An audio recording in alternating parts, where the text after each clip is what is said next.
ஜோதிடர் பாபு அகத்தியர் இவர் ஜீவனாடி பார்த்து ஃபுல் அண்ட் ஃபுல் தமிழக அரசியலை புட்டு புட்டு வச்சிருக்காரு. என்னன்றதை நாம தெரிஞ்சுக்கலாம். அதாவது இவர் எப்பவுமே அரசியல் சார்ந்த விஷயங்களை எப்பப்பெல்லாம் எலெக்ஷன்ஸ் வருதோ அதுக்கு முன்னாடியே எலெக்ஷன் முடிஞ்சதுக்கு அப்புறம் ப்ரொடக்ஷன் பண்ணி சொல்லக்கூடிய ஆளு.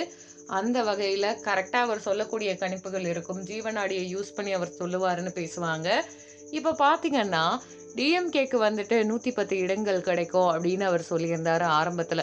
80க்கு மேற்பட்ட இடங்கள் பாத்தீங்கன்னா ஏடிஎம்கேக்கு கிடைக்குமா, 60க்கு மேற்பட்ட இடங்கள் வந்துட்டு டிவிகேக்கு கிடைக்கும் அப்படின்னு இவர் சொல்லியிருந்தாரு.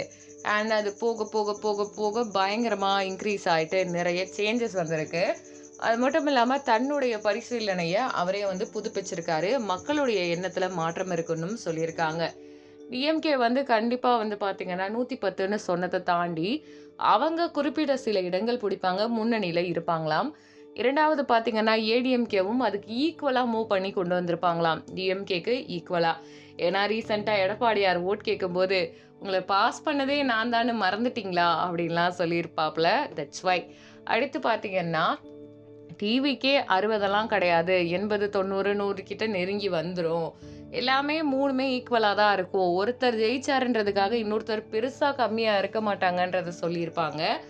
அண்ட் ஃபர்ஸ்ட் டைமுன்றனால 80% ஓட்டு பதிவுகள் இருந்திருக்கு. விஜய் அவர்கள் எலெக்ஷன்ல இருக்காங்கன்றதுக்காகவே நிறைய மக்கள் வந்து ஓட்டு போட்டிருக்காங்க.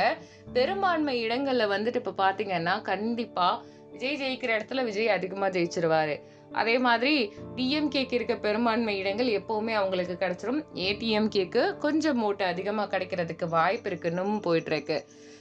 ஸோ நீங்க பாத்தீங்கன்னா இத்தனை விஷயங்களுமே நம்ம கண்ணு முன்னாடி தாங்க நடந்துட்டு இருக்கு.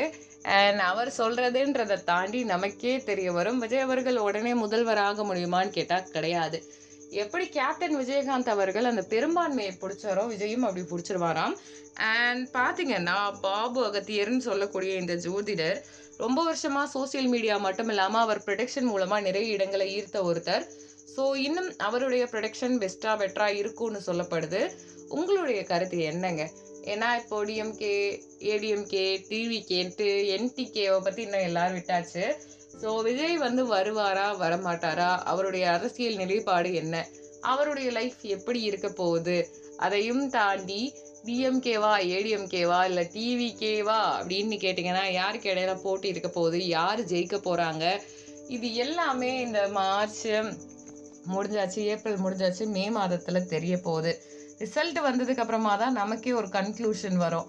நாமளும் ரிலாக்ஸ்டாக இருக்கலாம். என் மனசு கொஞ்சம் ஆத்ம திருப்தி அடைய வைங்க தயவு செஞ்சு அப்படின்ற மாதிரி ஃபீல் ஆகும். உங்கள் கருத்து என்னன்றதை கமெண்ட் பண்ணுங்கள்.